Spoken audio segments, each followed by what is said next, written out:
नमस्कार प्यारे साथियों।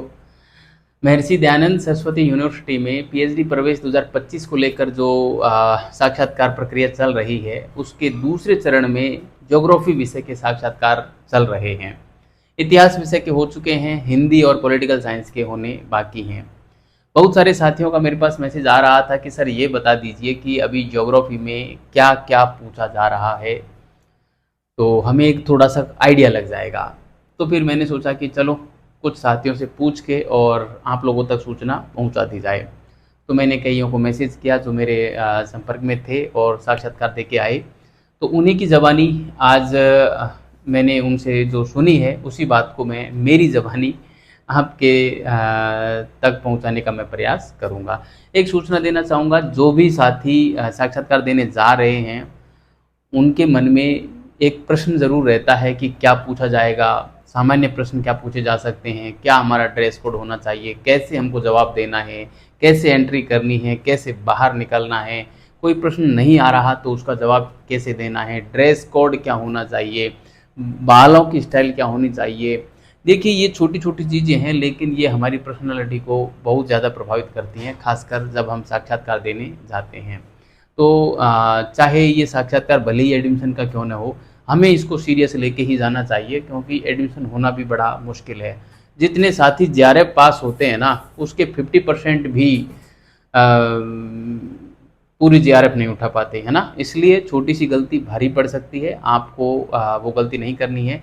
तो इसके लिए इतने सारे जो मैंने अभी प्रश्न किए उन सब का जवाब आपको एक छोटी सी पीडीएफ में मिल जाएगा। वो पीडीएफ मैंने मेरे एप्लीकेशन सफलता विजन्स पे डाली हुई है। आप वहाँ जाकर सफलता विजन्स एप्लीकेशन पे जाकर उस पीडीएफ को प्राप्त कर सकते हैं। उसके प्रश्नों को आप तैयार कर लेना तो आपका साक्षात्कार, मैं कह रहा हूँ दावे के साथ कह रहा हूँ, बेहतरीन होगा। जिन भी साथियों ने उस पीडीएफ को ली है गजब का रेस्पॉन्स दिया है, सभी ने आके जम के सराहा है कि सर आपने जो प्रश्न डाले थे उसके बाहर कोई प्रश्न ही नहीं था। ठीक है, तो मैं सभी से यही कहना चाहूँगा कि आप उस पीडीएफ को ज़रूर ले लेना। वीडियो के इस डिस्क्रिप्शन में मैं मेरे एप्लीकेशन का लिंक डाल दूँगा, आप उस पर क्लिक करके सीधा उस पीडीएफ को आप ले सकते हैं। चलिए आता हूँ आज के इस टॉपिक पे।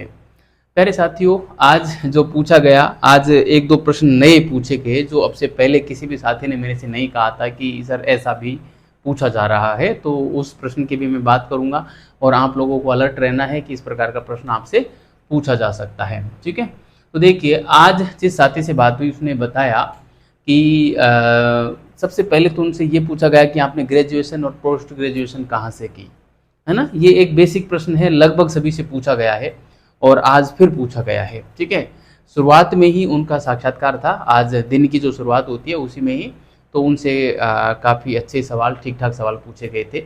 तो पहला प्रश्न यही था कि ग्रेजुएशन और पोस्ट ग्रेजुएशन में आप ये आपने कहाँ से की। पहले तो कॉलेज का नाम पूछा था, उसके बाद आपसे मार्क्स पूछे थे। ठीक है, कि आपके ग्रेजुएशन में, पोस्ट ग्रेजुएशन में कितने मार्क्स आए, और ध्यान रखना मार्क्स जो पूछे थे वो प्रतिशत में पूछे थे कि आपकी कितनी प्रतिशत मार्क्स बने थे। ठीक है, तो कॉलेज का नाम आपको ध्यान रखना है, ग्रेजुएशन और पोस्ट ग्रेजुएशन में आपके कितने कितने मार्क्स आए थे वो भी ध्यान रखने हैं, प्रतिशत भी ध्यान रखनी है। ठीक है, मैक्सिमम मार्क्स किस पेपर में आए थे उस पेपर का नाम भी ध्यान रखना है, और ख़ासकर मास्टर डिग्री जो आपने की हुई है उसके जो पेपर हैं पूरे, उन पेपरों का नाम आपको बढ़िया तरीके से ध्यान रखना है। ठीक है, और मैक्सिमम मार्क्स किस में आए थे वो पेपर भी देख लेना, निम्नतम किस में आए थे वो पेपर देख लेना। पांचों जो पेपर होते हैं या आपके जितने भी पेपर होते होंगे वो सभी आपको ध्यान रखने हैं। ठीक है, ये आपसे फिर से पूछा जा सकता है। 10वीं और 12वीं का भी पूछा जाता है, वो भी ध्यान रखना। किस कॉलेज से की है उस कॉलेज के आसपास के एरिया के बारे में भी आपसे पूछा जा सकता है, ये भी आपको ध्यान में रखना है। ये तो था बेसिक। इसके अलावा एक जो नया जो प्रश्न था वो ये था कि आपका जो नाम क्या है ना। तो नाम का मीनिंग उस लड़की से पूछा था कि आपके नाम का मीनिंग क्या है ना। मीनिंग पूछ लिया तो ज़रूर अपने नाम का जो मीनिंग है वो देख के जाएं। आपसे भी पूछा जा सकता है क्योंकि किसी भी प्रकार का प्रश्न वहाँ से पुटअप किया जा सकता है, तो आपको थोड़ा सा ध्यान रखना है। ठीक है, इसके बाद देखो ये तो बेसिक चीज़ें थी, साक्षात्कार तो अब प्रारंभ होता है। और साक्षात्कार जैसे प्रारंभ हुआ यानी कि साक्षात्कार को प्रारंभ होना, मैं ये मानता हूँ कि आपका जो रिसर्च प्रपोजल है या टॉपिक को लेकर जो प्रश्न पूछे जाते हैं वहाँ से आपका वास्तविक साक्षात्कार प्रारंभ होता है। इससे पहले का तो आपका बेसिक बायोडाटा ही पूछा जाता है जो कि सबको पता होता है, लेकिन वो आपकी ईमानदारी और आपकी अभिव्यक्ति, आपका डर, आपकी निर्भयता, इसको देखना चाहते हैं, उसके लिए वो बेसिक परिचय करते हैं। ठीक है, कई बार क्या है ना कि कुछ साथी ऐसे रहते हैं जो अपना परिचय भी ढंग से नहीं बता पाते, हड़बड़ा जाते हैं, तो वो फिर समझ जाते हैं कि जब अभी हड़बड़ा रहा है यहाँ बोलने में ही, तो कैसे ये केस स्टडी करेगा, शोध के दौरान कैसे जाएगा, कैसे लोगों से बात करेगा, वहाँ ये अपने दिल की बात को कह ही नहीं पाएगा, अच्छा शोध नहीं कर सकता। ये ऐसा जानने के लिए वो ऐसे सामान्य से प्रश्न करते हैं। ठीक है, तो उसमें डरने की आवश्यकता नहीं है, जितना आपको आ रहा है उतना बोल दीजिए, और नहीं आ रहा है तो आप क्लियर मना कर दीजिए सर सॉरी। देखो मेरे से खुद से जो पहला प्रश्न पूछा था वो यही पूछा था कि आपके एमए का वो कौन सा पेपर था जिसमें हाईएस्ट मार्क्स आए। मेरे को तो नहीं पता था, मैंने कहा सॉरी सर। तो उन्होंने फिर पूछा कि चलो एमए के जो फाइनल के जो पेपर हैं पूरे पांचों, उनके नाम बता दीजिए। मेरे को तो वो भी पता नहीं था, तो मैंने ये भी कहा कि आई एम सॉरी सर, ये भी पता नहीं है। तो उन्होंने कहा यार क्या पढ़ते हो, कुछ आता ही नहीं है आपको। फिर उनके साइड वाले ने प्रश्न किया कि 1905, 6 और 7 की कौन कौन सी घटनाएं हैं और उनके बारे में हमें बताइए। तो फिर मैंने जवाब दिया, यानी कि तीसरे प्रश्न का मेरे से जवाब लगा था, पहले दो प्रश्नों का जवाब नहीं लगा। लेकिन एकदम निर्भयता से और निडर होकर जवाब दीजिए, मेरे को कोई चिंता नहीं थी, क्योंकि इन प्रश्नों से मार्किंग इफेक्टिव नहीं होगी और आपका डर वो देखना चाह रहे हैं कि कहीं आप डर तो नहीं जा रहे हैं। और मेरा तो अवध यूनिवर्सिटी अयोध्या में जाके हुआ था, वहाँ भी 5वीं रैंक के साथ मैंने सिलेक्शन लिया था, तो एडमिशन हुआ था मेरा। तो आप भी कर सकते हैं, ऐसा कुछ नहीं है, डरना नहीं है। कहने का मतलब कोई प्रश्न का जवाब नहीं आता, निडर होके एकदम तसल्ली से कहिए कि सॉरी सर नहीं आता, बस, है ना। तो टॉपिक से क्या पूछा गया, रिसर्च प्रपोजल के बारे में पूछा कि रिसर्च प्रपोजल से टॉपिक के कुछ कीवर्ड पूछे थे, है ना, कि उसमें देखो आपका जो भी टाइटल है उस टाइटल में ही कुछ ऐसे शब्द होते हैं जिनका कुछ विशिष्ट अर्थ निकलता है, तो उस अर्थ को आप पढ़ के जाइए बढ़िया तरीके से, और अपने टॉपिक से संबंधित जो आपका साहित्य है उसको पढ़ के जाइए, वहाँ से भी प्रश्न बनते हैं।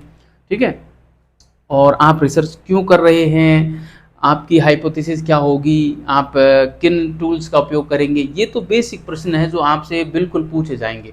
मैंने जो पीडीएफ प्रोवाइड करवाई है ना, उसमें कुछ 15 प्रश्न मैंने हाईलाइट किए हैं, उन प्रश्नों को तैयार कर लेना, इन सारे प्रश्नों का जवाब आप दे पाएंगे। ठीक है, तो शोध क्यों करना चाहते हैं आप पीएचडी क्यों करना चाहते हैं, ये दोनों प्रश्न आप बढ़िया तरीके से तैयार करें। ठीक है, पीएचडी की फुल फॉर्म पूछी जा सकती है, पीएचडी को फिलॉसफी ऑफ डॉक्टरेट ही क्यों कहते हैं जबकि आप ज्योग्राफी से हैं, ऐसा प्रश्न भी आपसे किया जा सकता है। ठीक है, या हिंदी पॉलिटिकल वालों से भी ऐसा प्रश्न किया जा सकता है, तो उसका भी आप जवाब तैयार करके रखें। ठीक है, तो कहने का मतलब इस प्रकार के प्रश्न पूछे जा रहे हैं। ठीक है, और टॉपिक तो पूछा जाएगा ही जाएगा। टॉपिक में 10-12 प्रश्न बनते हैं कि आपने यही टॉपिक क्यों चुना, इसकी वर्तमान में क्या प्रासंगिकता है, इसका क्या महत्व है, इसमें आप कौन से टूल्स का उपयोग करेंगे, आपकी रिसर्च मेथोडोलॉजी क्या होगी, आपकी हाइपोथेसिस क्या है, आपकी समस्या क्या है। ये 8-10 प्रश्न टॉपिक से संबंधित हैं जो वही पूछे जा रहे हैं, बाकी आपके परिचय से प्रश्न पूछे जा रहे हैं। 5 से 7 मिनट तक साक्षात्कार चल रहा है, इससे ज़्यादा साक्षात्कार नहीं चल रहा है। ठीक है, तो आशा करता हूँ ये जो सेशन है छोटा सा आपके ज़रूर फ़ायदेमंद रहेगा। और इसके अलावा यदि आपको कुछ भी पूछना हो तो कमेंट बॉक्स में कमेंट कर देना, मैं उसका जवाब दे दूंगा, या फ़ोन में जो नंबर देख रहे हैं उस नंबर पर मैसेज कर देना, मैं वहाँ भी जवाब दे दूंगा। धन्यवाद।